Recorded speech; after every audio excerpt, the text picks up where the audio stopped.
चलो, तो देखो बेटा, आज हम लोग टोटल इंटरनल रिफ्लेक्शन का लास्ट एप्लीकेशन देखेंगे, ऑप्टिकल फाइबर।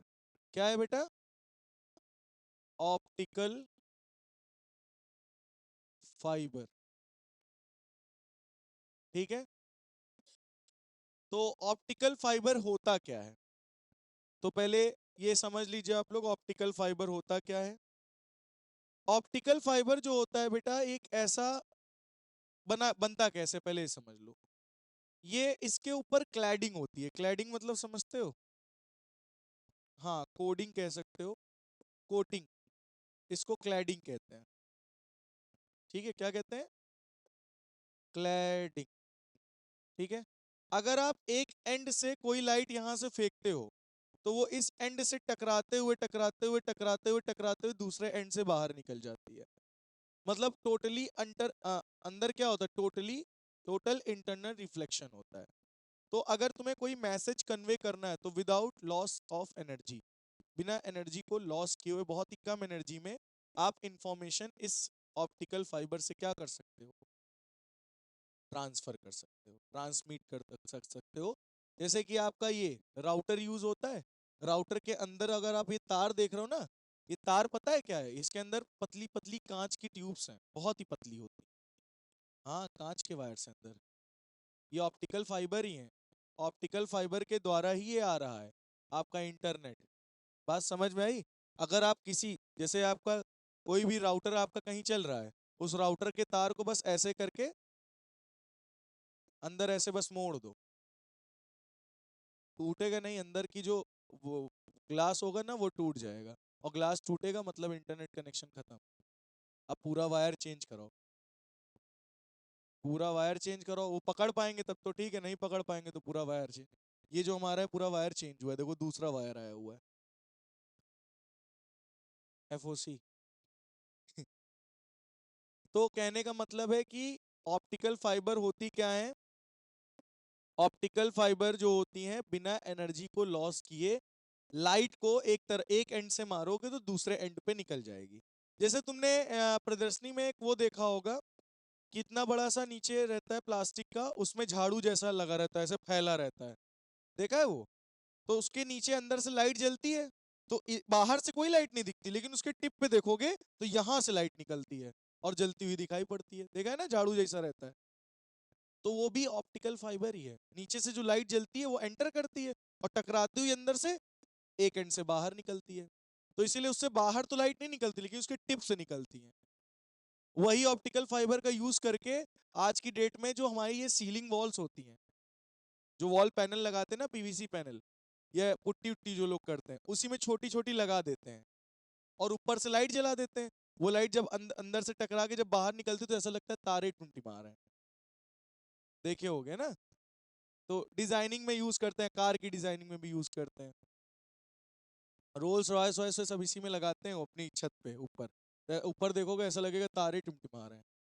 ऑप्टिकल फाइबर का यूज करते हैं। हाँ, तो बात समझ में आ गई ऑप्टिकल फाइबर क्या होता है? तो ऊपर होती क्लैडिंग, बीच में होता है कोर।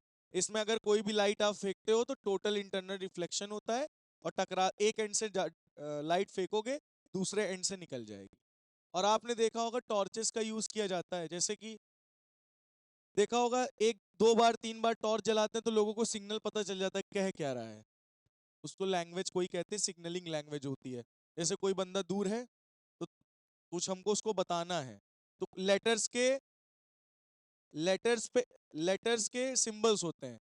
जैसे हमने तीन बार लाइट चमकाई, बंद की, ऑन ऑन की, ऑफ की, ऑन की, ऑफ की, ऑन की, ऑफ की, तो इसका मतलब ए, लेट कर लिया। हमने बता दिया कि हम तीन बार लाइट ऑन ऑफ करेंगे, तो उसका मतलब ए है, ए अल्फाबेट है। हम जल्दी जल्दी तीन बार करेंगे, उसका मतलब बी है, अल्फाबेट। ठीक है, हम दो बार करेंगे तो सी है। इस तरह से लेटर उसको असाइन कर दिए। अब यहां से हम जितनी बार लाइट जलाएंगे उतनी बार अगले वाले को मिलेगी लाइट, और वो हमारी बातें समझता रहेगा उधर। समझ में आई बात? तो उसको बिना बोले, बिना एनर्जी का ट्रांसफर किए, ऑप्टिकल फाइबर का यूज करके हम लोग मैसेज को कन्वे कर सकते हैं। ठीक है, समझ में आ गई बेटा इतनी बात? चलो, तो बेटा अब हम लोग पढ़ने जा रहे हैं स्फेरिकल रिफ्रैक्टिंग सरफेसेस के बारे में। किसके बारे में? किसके बारे में? स्फेरिकल सरफेसेस के बारे में।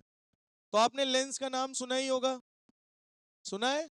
लेंस कैसे होते हैं? ट्रांसपेरेंट। तो ये एक लेंस है ना, ये क्या है? ये लेंस ही तो है एक प्रकार का। कौन सा लेंस है ये? Convex lens, by convex lens, है ना? ये कौन सा लेंस है? By convex lens. तो ए बाहर हम कौन सा मीडियम मान लेते हैं? एयर। अंदर कौन सा मान लेते हैं? ग्लास। मतलब ये हो गया डेंसर मीडियम और ये हो गया रेयरर मीडियम। बात समझ में आ गई? बना लीजिए एक कप। अरे रख दीजिए, वहीं रख दीजिए, ठीक है। अच्छा, इधर होता है रेयरर, ये होता है डेंसर। ये क्या है बोलो बेटा? ये प्रिंसिपल एक्सिस है, ये ऑप्टिकल सेंटर है। क्या है ये? Optical centre. तो सेंटर ऑफ कर्वेचर इधर भी होगा। अब भाई ये सब तो तुमने छोटे में पढ़ रखा होगा ना, जो लेंस होता है, मतलब क्लास 10th में। Optical centre, focus F1, focus F2, centre of curvature को 2F2 बोलते हैं, इधर सेंटर ऑफ कर्वेचर को 2F1 बोलते हैं, है ना? ये ऑप्टिकल सेंटर है। ये सारी चीजें पता है? ये जितना रिफ्रैक्टिंग पार्ट है इसको अपर्चर कहते हैं। क्या बोलते हैं? अपर्चर। ठीक है। तो centre of curvature, radius of curvature, pole, ये सब पता है आपको? ठीक। अब बेटा हम लोग इसमें refraction at a convex spherical surface ये पढ़ेंगे और इसका डेरिवेशन करेंगे। ठीक है, ये डेरिवेशन इंपॉर्टेंट है, आपके पेपर में आता है। तो डेरिवेशन का नाम क्या है, लिख लीजिए। Refraction at a convex spherical surface. Refraction, refraction at a convex, at a convex spherical surface. Spherical surface, बोलो समझ में आई ये बात? चलिए, तो आपके पास एक स्फेरिकल सरफेस मैं बना लेता हूं।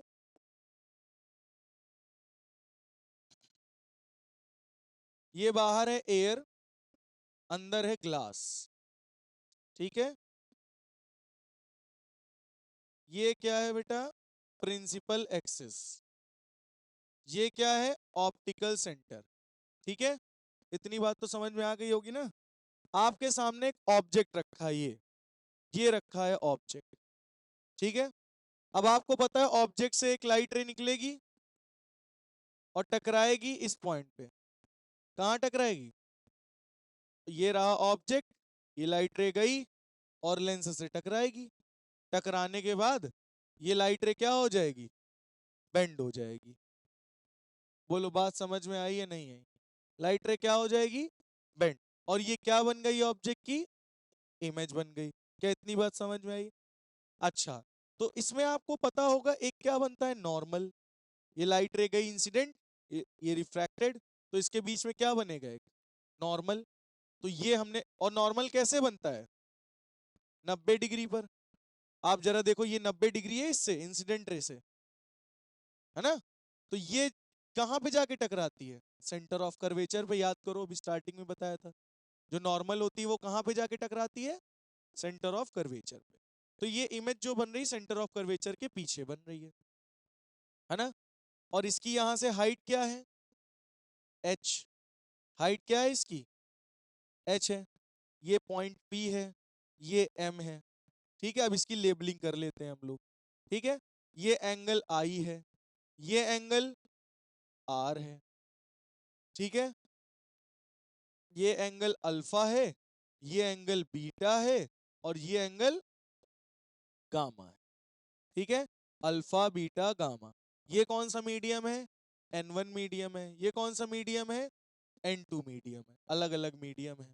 ठीक है, तो इतनी बात समझ में आई कि नहीं आई?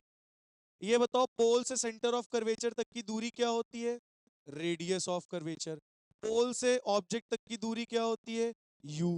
पोल से इमेज तक की दूरी क्या होती है? वी, ये सब आपको पता ही होगा। बोलो क्या इतनी बात समझ में आई या नहीं आई? क्यों भैया? ठीक है, तो ये हो गया एम, ये हो गया सी, ये हो गया आई, इसको नाम दे देते हैं ए। इस पॉइंट को नाम क्या दे देते हैं? ए पॉइंट। ठीक है, एम सी आई ए ओ, सारे नामकरण हो गए, कोई बचा नहीं। ठीक है, और ये हमारे सरफेसेस हैं एस, एस डैश। तो ये रे डायग्राम कितने बच्चों को समझ में आ गया पहले ये बताओ? बन गई? हाँ, थोड़ी सी। नहीं नहीं नहीं, और कुछ नहीं। तो समझ में आया इतना है? नहीं, ये ऑब्जेक्ट थी, ऑब्जेक्ट से लाइट रे जाएगी, बेंड हो जाएगी। भाई ये कौन सा मिरर है? कॉन्वेक्स। कौन सा मिरर है? कॉन्वेक्स, सॉरी लेंस है, मिरर नहीं लेंस है। तो लेंस क्या करेगा? डाइवर्ज करेगा, कन्वर्ज? कन्वर्ज करेगा। तो लाइट रे को देखो कन्वर्ज कर दिया अंदर की तरफ, ये बन गई इमेज। नॉर्मल कहाँ से जाती है? सेंटर ऑफ कर्वेचर से। ये एंगल अल्फा, ये बीटा, ये गामा, ये एंगल आई, ये एंगल आर। बात समझ में आ गई इतनी? चलिए, तो हम लोग डेरिवेशन चालू करते हैं। पहले आप लोग इस फिगर को ड्रॉ कर लीजिए अपनी कॉपी में, अच्छा अच्छा सुंदर सुंदर बना लो। ठीक है, हाँ। तो सबसे पहले हम लोग क्या करेंगे? पहले आप लोग इसको बना लीजिए, फिर हम बताएं। तो बेटा ये फिगर बन गया ना सभी बच्चों का? चलिए, अब इसको हम लोग समझते हैं। सबसे पहले आप लोग यहाँ पे एक ट्रायंगल उठाइए, सी ओ आई, दिख रहा है ट्रायंगल? इन ट्रायंगल सी ओ आई, या सी आई ओ, चाहे जो ले लो, बात वही है। तो सी ओ आई अगर तुम उठाओगे ये ट्रायंगल, तो देखो ये एक्सटीरियर एंगल है, एंगल आई। कैसा एंगल है? एक्सटीरियर। और एक्सटीरियर एंगल अंदर वाले दो इंटीरियर एंगल के सम के बराबर होता है, अल्फा प्लस गामा। बोलो समझ में आया या नहीं आया? तो आई इज इक्वल टू क्या लिखोगे? Alpha plus gamma. ठीक है, चलो अब हम लोग ट्रायंगल उठाते हैं इन ट्रायंगल सी आई ए, दिख रहा है? सी आई ए, बोलो बेटा, सी आई ए ट्रायंगल दिख रहा है? सी आई ए। तो सी आई ए के लिए तुम्हारा सी ओ आई, ये ट्रायंगल तुम्हें नहीं दिख रहा है? ये ट्रायंगल दिखा? नहीं, ये ट्रायंगल, यही तो है सी ओ आई। फिर हम कौन सा ट्रायंगल कह रहे हैं? सी आई ए, ये ट्रायंगल कह रहे हैं। इस ट्रायंगल में देखो ये इंटीरियर एंगल, ये इंटीरियर एंगल, ये एक्सटीरियर एंगल है ना? तो क्या कहोगे? बाहर वाला जो एक्सटीरियर एंगल है गामा, वो अंदर वाले इंटीरियर एंगल के क्या होगा? सम के बराबर होगा, आर प्लस बीटा। अगर यहां से हम आर निकालेंगे तो क्या आएगा? Gamma minus beta. बोलो ये बात समझ में आई या नहीं आई? तो हमारे पास आई की वैल्यू, आर की वैल्यू दोनों की आ गई। ठीक है, तो क्या आप लोगों ने स्नेल्स लॉ पढ़ा हुआ है? फ्रॉम स्नेल्स लॉ क्या होता है बेटा? Snell's law sine i upon sine r. Sine i में कौन सा रिफ्रैक्टिव इंडेक्स है? N1 या N2? ये साइन आई है, ये साइन आर है अंदर। तो इधर N1 है, इधर N2 है ना? रिफ्रैक्टिव इंडेक्स क्या होता है? रेसिप्रोकल। मतलब यहां क्या लिखोगे? N2 upon N1, just opposite लिखना है। ये चीज आप लोग ध्यान में रखिएगा। अगर एंगल आई बाहर है तो अंदर वाले का रिफ्रैक्टिव इंडेक्स रखोगे, अंदर वाला एंगल लोगे तो बाहर वाले का रिफ्रैक्टिव इंडेक्स रखोगे, अपोजिट, क्योंकि रिफ्रैक्टिव इंडेक्स अपोजिट होता है। ठीक है, अच्छा। तो ये बताओ, इस N1 को इधर भेज दें तो क्या हो जाएगा? N1 साइन आई और equal to N2 sign are. ये बात कितने बच्चों को आ गई? अब इसका अपर्चर बहुत छोटा है, जिसकी वजह से ये साइन का रेशियो कैसा होगा? बहुत ज्यादा स्मॉल होगा। तो इसलिए साइन को हम क्या कर देंगे? नेग्लेक्ट। तो क्या बन जाएगा? N1I is equal to N2R। याद करो, मैंने बताया था जब अपर्चर बहुत छोटा होता है, एंगल बहुत छोटा होता है, तो रेशियो साइन आई लिखा है तो इसको हम क्या लिख देंगे? Directly I. साइन कॉस जो भी होगा वो हट जाता है। अगर एंगल बहुत ज्यादा छोटा है तो क्या हो जाएगा, साइन रेशियो हट जाएगा, ट्रिग्नोमेट्रिक रेशियो क्या हो जाते हैं, हट जाते हैं। तो क्या बन गया, n1i is equal to n2r। बोलो ये बात कितने बच्चों को आ गई, पहले ये बताओ। आ गई। अब यहाँ पे क्या दिख रहा है, आई आर की वैल्यू हमने पहले ही निकाल ली है, रख दो यहाँ पे उठा के। तो n1i, आई की वैल्यू क्या है, alpha plus gamma is equal to n2r, r की वैल्यू क्या है, गामा माइनस बीटा। ये भी बात आपको समझ में आई या नहीं आई, बोलो। अब इसको अंदर मल्टीप्लाई कर दो, तो क्या हो जाएगा, n1 alpha plus n1 gamma is equal to n2 gamma minus n2 beta. तो बेटा गामा गामा को एक तरफ कर लो और बीटा अल्फा को एक तरफ कर लो, क्योंकि गामा और गामा कॉमन हो जाएगा, इसलिए कर रहे हैं, ये समझ रहे होगे आप लोग, है ना। तो n1 अल्फा माइनस का n2 बीटा क्या होगा, प्लस का n2 बीटा, n2 गामा और प्लस का n1 गामा माइनस का n1 गामा। तो n2 माइनस n1 और ये कॉमन ले लिया हमने गामा, यहां क्या बचा, n1 alpha plus n2 beta. ये बात कितने बच्चों को आ गई समझ में, इसमें किसी को कोई प्रॉब्लम तो नहीं है, पक्का, ठीक है। अगर इसमें कोई प्रॉब्लम नहीं है तो बस अब हमको अल्फा बीटा और गामा एंगल निकालने हैं। क्या निकालने हैं, याद करो, पिछले वाले डेरिवेशंस में निकाले थे ना। तो अल्फा को हम क्या मान के चले, tan अल्फा, बीटा को tan बीटा और गामा को tan गामा। पहले रेशियो निकाल लो tan का यूज करके, और आपको पता है अपर्चर बहुत छोटा है, एंगल बहुत छोटे, तो रेशियो हट जाएगा फिर बाद में, है ना।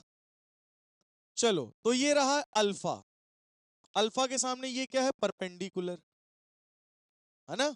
ये क्या है, बेस, ये क्या है, हाइपोटेनस। tan का रेशियो क्या होता है, पापा बीड़ी पियोगे, हाँ हाँ, परपेंडिकुलर अपॉन बेस।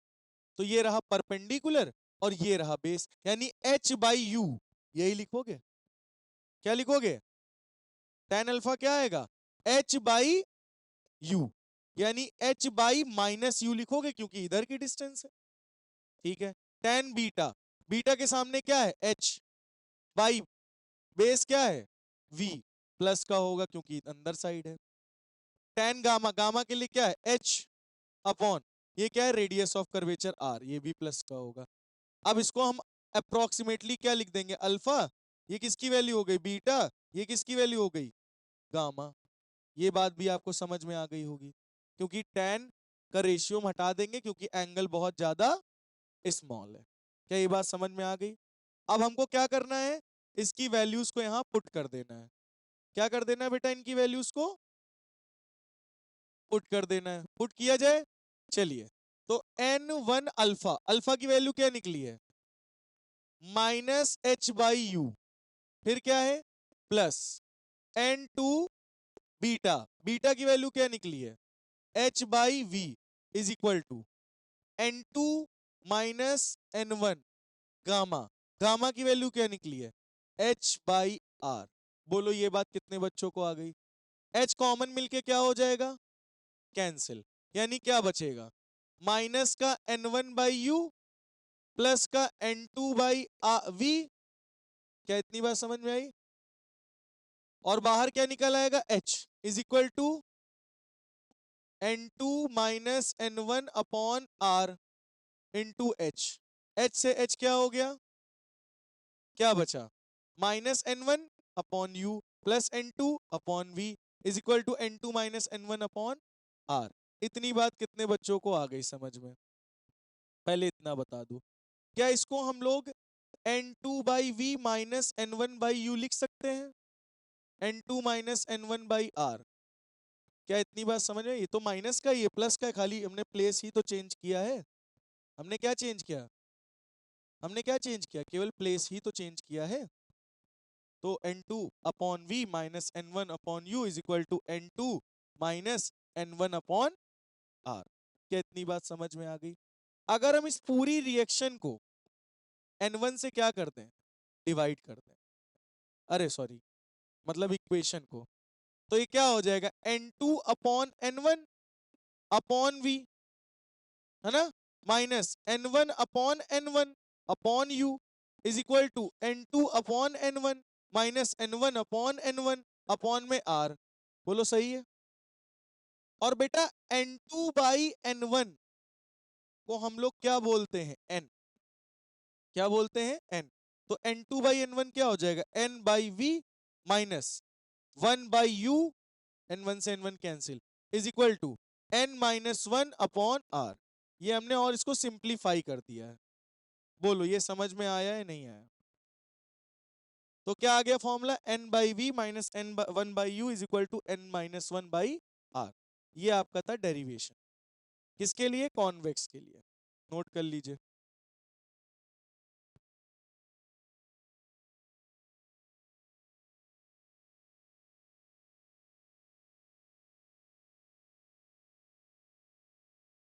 देखो ये हमने क्या बनाया, सी ओ आई, एक ही ट्रायंगल दिख रहा है। तो एंगल आई एक्सटीरियर एंगल है, अल्फा और गामा इंटीरियर एंगल।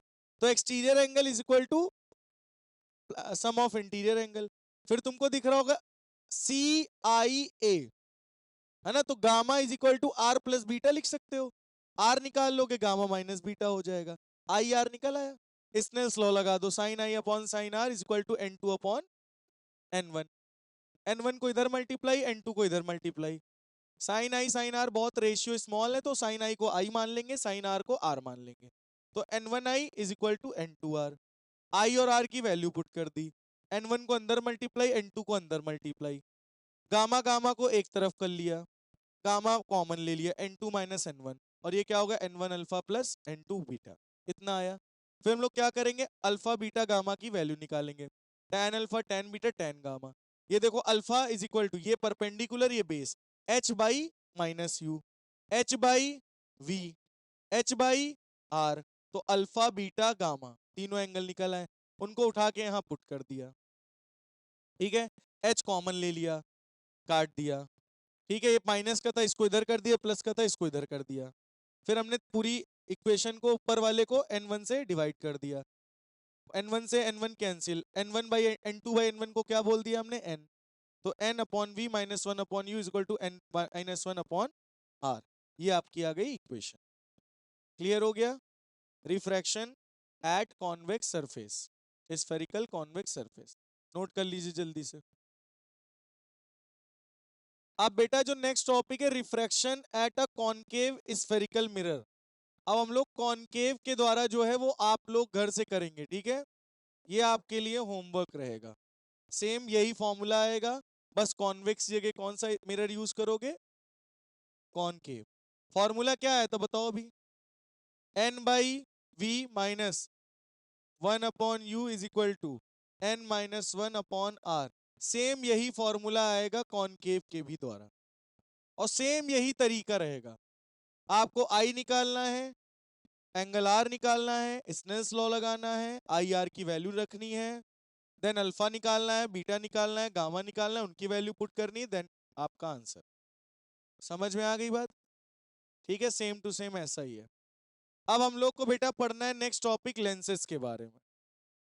किसके बारे में, लेंस के बारे में। तो लेंस आपको पता होगा ट्रांसपेरेंट होता है, उससे लाइट आर पार चली जाती है। ठीक है, तो हमारे पास ये कौन सा लेंस है, तो convex lens, by convex lens, plano convex lens, कॉन्वेक्सो convex lens, वो कॉनकेवो कॉन्वेक्स लेंस, तरह तरह के कॉन्वेक्स लेंस आते हैं। ठीक है, तो हम लोग पहले समझ लेते हैं कितने टाइप के होते हैं। ठीक है, तो सबसे पहला लेंस है ये प्लेन, ये प्लेन, और ये कॉन्वेक्स। तो इसका नाम क्या बन गया, प्लेनो कॉन्वेक्स लेंस। बात समझ में आई या नहीं आई, क्या ये बात समझ में आई, प्लेनो कॉन्वेक्स लेंस। अच्छा अब ये बताओ, ये कौन सा, ये कॉनकेव जैसा स्ट्रक्चर नहीं है ये वाला, और ये कैसा स्ट्रक्चर है, कॉन्वेक्स है। तो ये क्या दर बन गया, कॉन केवो कॉन्वेक्स लेंस। समझ गए, क्या बोलोगे, कॉनकेवो कॉन्वेक्स लेंस। ये कौन सा लेंस है, बाई कॉन्वेक्स लेंस। अच्छा हम एक ऐसे बना दें और एक ऐसे बना दें, है ना? इसको हम लोग इक्वी कॉन्वेक्स कहते हैं। क्या बोलते हैं? Equi convex lens. और इसमें क्या है, एक साइड बड़ा है एक साइड छोटा है, मान लो ऐसे, बाई कॉन्वेक्स लेंस। बात समझ में आ गई है नहीं? तो कॉनकेवो, कॉन्वेक्सो कॉन्वेक्स, ये सब आपके लेंसेज हैं। क्या है बेटा? लेंसेज। तो इसी तरह से आपका एक और बनता है कॉनकेव लेंस। कॉनकेव लेंस आप लोगों ने पढ़ा होगा ना, ये कौन सा लेंस है? Concave lens. कॉनकेव लेंस है ये, वो कॉन्वेक्स लेंस है। बात समझ में आई? इसमें भी देखो, ये प्लेन बना दिया और ये कॉनकेव बन गया, तो प्लेनो कॉनकेव लेंस। ये बना दिया कॉन्वेक्स और ये बना दिया कॉनकेव, कॉन्वेक्सो कॉनकेव लेंस। समझ में आ गई बात? कॉन्वेक्सो concave lens, plano concave lens, by concave lens. ठीक है? तो बेटा जो कॉन्वेक्स लेंस होता है, इस लेंस को कन्वर्जिंग लेंस कहते हैं। क्यों कहते हैं? क्योंकि इसमें जब लाइट रे आती है तो टकरा कर डाइवर्ज हो जाती है। लाइट रे आती टकरा कर, वो सॉरी कन्वर्ज हो जाती है। क्या हो जाती है? लाइट रे आके कन्वर्ज हो गई, मिल गई आपस में, तो इसको क्या बोलोगे? Converging lens. और डाइवर्जिंग लेंस कैसा होता है? ये कॉनकेव लेंस। कौन सा लेंस है? डाइवर्जिंग लेंस है। कौन सा लेंस है बेटा? लाइट रे आती टकरा के डाइवर्ज हो जाती, लाइट रे आती टकरा के, तो ये पीछे जाके मिलती हैं फोकस पे। बात समझ में आई? तो इस लेंस को क्या कहते हैं? Diverging lens. ये कौन सी लेंस है? कन्वर्जिंग लेंस है। बोलो बात समझ में आई या नहीं आई? क्लियर हो गया? कंफर्म? चलो, ऑप्टिकल सेंटर एंटर जानते हो आप लोग इसका? ये ऑप्टिकल सेंटर है बीच वाला, ये बीच में जो गया ये क्या है? Optical centre. ये क्या है? Optical centre. समझ में आ गई बात इतनी है नहीं? पहले ये बताओ, क्या ये सब बातें समझ में आ गई हैं? बहुत बढ़िया। अब तुम्हारा इसका आता है बेटा most important part. Sign convention rule तो पता है ना आप लोगों को? लेंस के इधर साइड की डिस्टेंस नेगेटिव, इधर साइड की डिस्टेंस पॉजिटिव, ये तो पता है ना? हाइट अगर ऊपर होगी तो पॉजिटिव, हाइट नीचे होगी तो नेगेटिव। ठीक है? अब बेटा इसके बाद जो नेक्स्ट टॉपिक आता है वो है lens maker formula. Lens maker formula, जो कि बहुत ज्यादा इंपॉर्टेंट है, मतलब मोस्ट इंपॉर्टेंट है। समझ में आई बात? मतलब लेंस मेकर फॉर्मूला आपका पेपर में आता ही आता है, पेपर में पूछ लिया जाता है। ठीक है? ठीक है, तो पहले आप लोग इतना पीछे वाला नोट कर लीजिए अपने हेडिंग्स बना बना के। Types of lenses,